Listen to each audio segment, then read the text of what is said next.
Hello students, welcome to online classes of Shivaji Group of Institutions.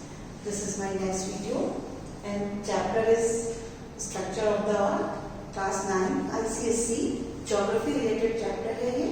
अभी हम Structure of the Earth ही पढ़ रहे हैं.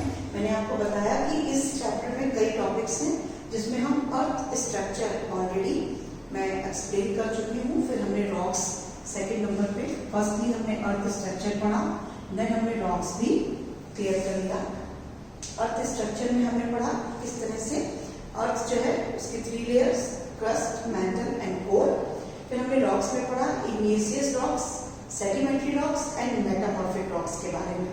आज हमारा जो टॉपिक है वो है वॉल्केनोस. वॉल्केनोस जिसे हम आज ब्रीफली डिस्क्राइब करूंगी मैं. तो व्हाट इज वॉल्केनो? यहाँ पर मैंने एक छोटी सी डेफिनेशन भी दी है. A volcano is an opening in the crust of the earth.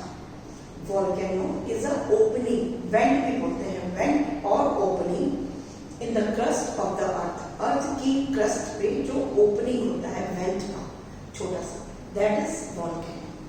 अब ब्रीफली इसको समझेंगे. Volcano is a vent or opening in the crust of the earth connected by a conduct to an underlying magma chamber from which molten lava, volcanic gases and steam are ejected. देखो होता क्या है, जो हमारी अर्थ है, हमने अर्थ जब crust पढ़ा था तो हमने देखा जब हमने इंटीरियर में जो हमारी कोर थी, जो हमारी कोर लेयर थी, वहां पर हमने पढ़ा कि वहां पर बहुत सारा मॉल्टेन मैग्मा अभी भी है. मतलब कि जो अर्थ की क्रस्ट है वो सॉलिड फॉर्म में है, बट जैसे जैसे हम इंटीरियर जाते हैं टेम्परेचर हाई होता है. क्यों? क्योंकि जो अंदर का पोर्शन है, जो इंटीरियर ऑफ द अर्थ है, वहां पर अभी भी लिक्विड फॉर्म में, गैस फॉर्म में मॉल्टेन मैग्मा अभी भी है. तो जो वो मॉल्टेन मैग्मा है, जब वो, यही मैंने बताया कि वॉल्केनिक जो वॉल्केनो क्या होता है वो एक ओपनिंग है. जब वो मॉल्टेन मैग्मा अर्थ की क्रस्ट पे एक जो है वो ओपन एक प्लेस को बनाकर अर्थ क्रस्ट को पार करता हुआ जब वो मॉल्टेन मैग्मा जो अंदर है वो बाहर आता है, दैट इज वॉल्केनो. सिंपल. फिर से मैं इसकी डेफिनेशन बोलूंगी. तो वॉल्केनो इज अ वेंट और opening in the crust of the earth connected by a contact to underlying magma, जो कि मैग्मा अंडरलाइन है, underline magma chamber from which molten lava. अब उस जो चैम्बर है उसमें जो मॉल्टेन लावा है लिक्विड फॉर्म में, और जो वॉल्केनिक गैसेस हैं और जो स्टीम है, वो सारे इजेक्ट होकर उस ओपनिंग से, उस वेंट से बाहर आ जाती है. That is called volcano. Hindi में मैं आपको थोड़ा सा बताऊंगी. आपने ज्वालामुखी वर्ड सुना होगा, जैसे हम लोग पढ़ते हैं कि ज्वालामुखी का फूटना, तो वो वही होता है जो मॉल्टेन मैग्मा अर्थ के इंटीरियर में, जो मॉल्टेन चैम्बर में, जो मैग्मा चैम्बर में लावा है, वो लावा क्या करता है, क्रस्ट को मतलब ओपन करता हुआ बाहर आ जाता है. That is called volcano. The types of volcano में हम पढ़ेंगे. There are 3 types of volcanoes. The active volcanoes, the dormant volcanoes and the third is extinct volcano. तो फर्स्टली मैं जो है वो डिस्क्राइब करूंगी एक्टिव वॉल्केनो. आप लोग को नाम से याद रहा होगा. एक्टिव वॉल्केनो का मतलब है कि वो वॉल्केनोस जो अभी भी एक्टिव है, जैसे कि कॉन्स्टेंटली इजेक्ट लावा, गैसेस, एशेस, सिंडर, ह्यूमाइस एक्सेट्रा, जिसमें अभी भी, मतलब वो वॉल्केनोस जिनमें अभी भी हमें लावा, गैसेस, एशेस, ये सारी चीजें अभी भी वहां पर देखने को मिलती हैं. इसका मतलब कि वो एक्टिव वॉल्केनोस हैं. There are several hundred active volcanoes in the world. आज भी सेवरल हंड्रेड, काफी सैकड़ों, मतलब सैकड़ों जो है वो क्या है, एक्टिव वॉल्केनोस आज भी हमें वर्ल्ड में दिखती है. Most of them are in the Pacific Ocean. इनमें से जो बहुत ज्यादा है वो है पैसिफिक ओशन में और अटलांटिक आइलैंड्स में. ज्यादातर जो हमें फाउंड होती है वो पैसिफिक ओशन में और अटलांटिक आइलैंड में होती है. ये हो गई हमारे एक्टिव. इसकी एग्जाम्पल्स हैं एक्टिव वॉल्केनोस के mount straight Helens, Mount St. Helens, and the second is Stromboli. ये बहुत अच्छा एग्जाम्पल है. And the third is Etna. ये मेडिटेरियन जो है वो सी में है, Etna. Lighthouse of the Mediterranean जो स्ट्रोम्बोली है, इसे हम lighthouse of the Mediterranean भी बोलते हैं, उसके नाम से ये फेमस है। तो ये हो गई हमारी active volcanoes. The second is dormant volcanoes. अब देखिए डॉर्मेंट वॉल्केनोज, जिसका एग्जांपल हमने लिखा है वेसुवियस।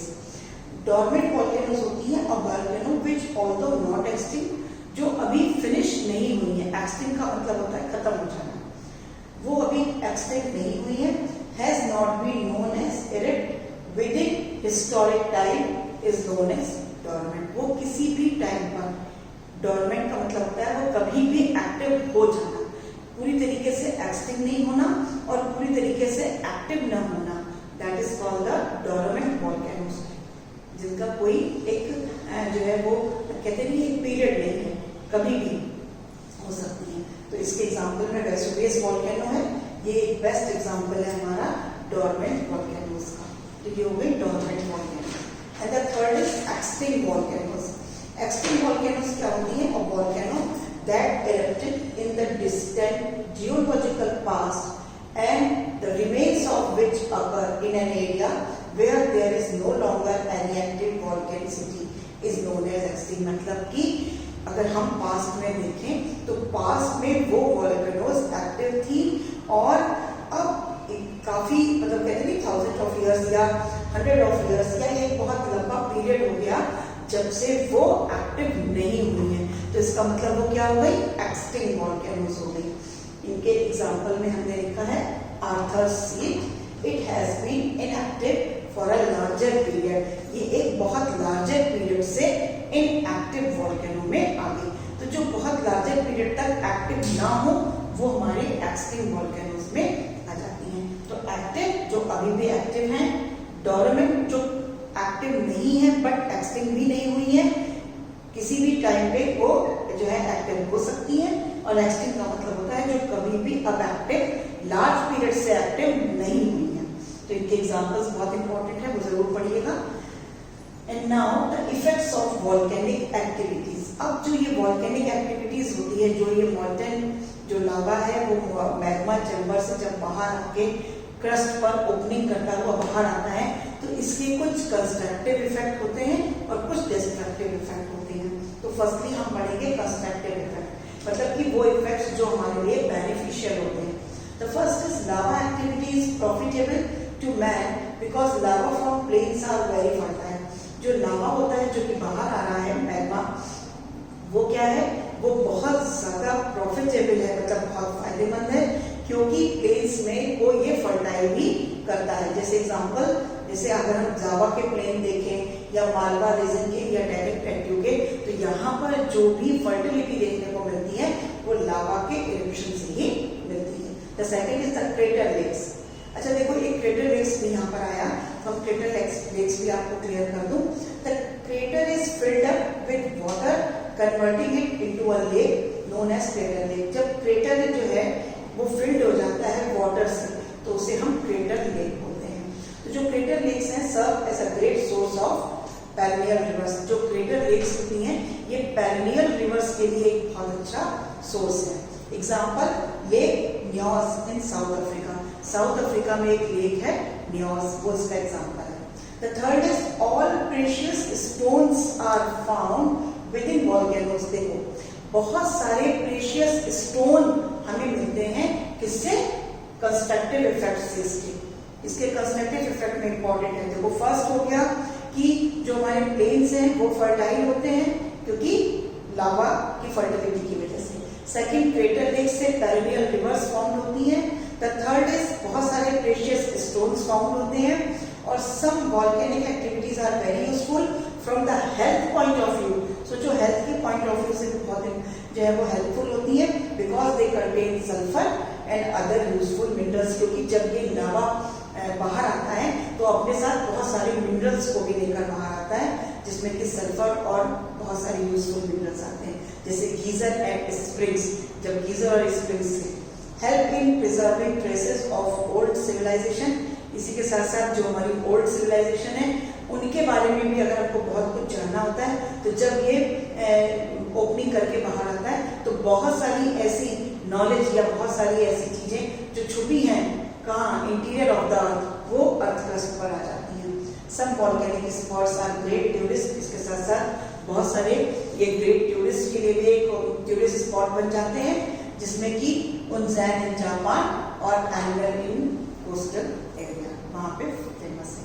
तो ये हो गए constructive effects. And now the destructive effects. Destructive effect का मतलब होता है कि जो वॉल्केनो इरप्शन है वो हमारे लिए डिस्ट्रक्टिव है, मतलब कि बहुत सारी चीजों को डिस्ट्रॉय भी कर देता है। जैसे कि most of the latest volcanic areas are absolutely barren and inhabitable। क्या हो गया है, बहुत सारी एरिया जो कि जहाँ पर वॉल्केनिक इरप्शन हुआ है वो क्या हो गई है, barren हो गई है और inhabitable हो गई, मतलब वहां पर कोई भी हैबिटेशन नहीं होता। The high porosity leads to immediate percolation and disappearance of rainwater। rainwater भी वहां पर disappear हो जाता है। Volcanic eruptions are disasters causing complete destruction। Volcanic eruption एक तरह का डिजास्टर है और ये कंप्लीट डिस्ट्रक्शन करता है, डिस्ट्रॉय कर देता है।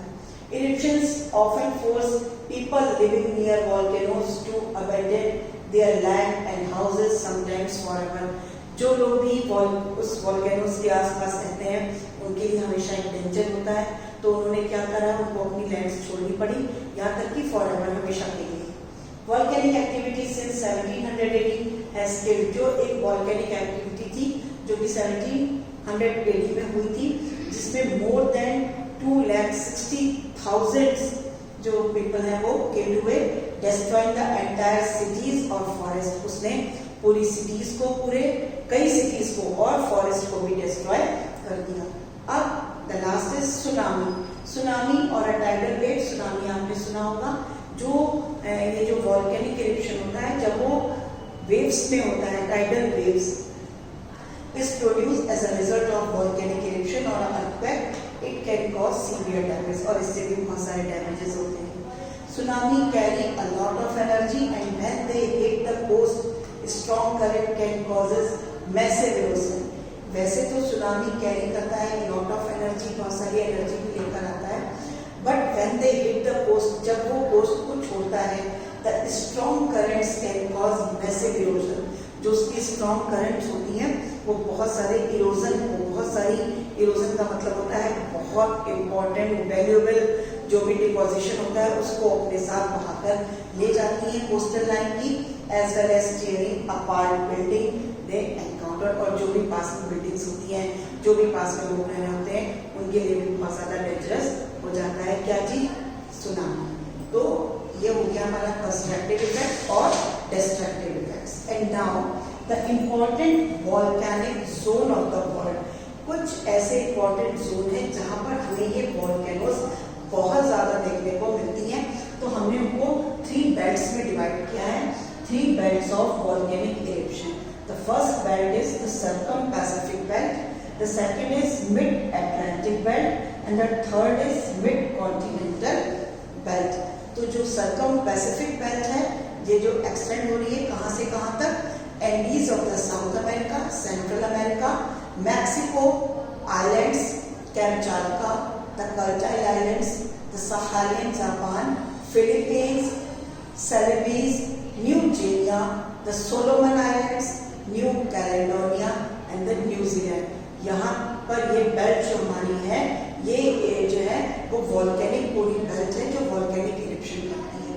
On the interest island peak is Bogoslow, which appears to emerge repeatedly. The second is mid-Atlantic belt जो कि extend होती है, mid-Atlantic ridge, these are of fissure eruption types और इसमें क्या क्या चीज इंक्लूड होती है, volcanoes of Lesser Antilles, Southern Antilles, Azores और Strait Helena। ये बेल्ट यहाँ से यहाँ तक एक्सटेंड हो रही है। And the mid-continental belt, this belt includes the volcanoes of Alps mountains, Mediterranean Sea and the volcano of Azina Sea, Mount Ararat and Elbrus, Hindu Kush and the Himalayas। ये belt जो है हमारी जो कि mid continental belt है ये यहाँ से यहाँ तक एक्सटेंड होती है और इतनी चीजों को कवर करती है। So that's all for today. आज हमने volcanoes, types of volcanoes, effect of volcanic activities and the 3 periods of volcanic eruption पढ़ा। तुम्हारा वॉल्केनोस जो है वो फिनिश हुआ। The next topic is earthquake and the last is weathering. That's all for today. Thank you. Have a nice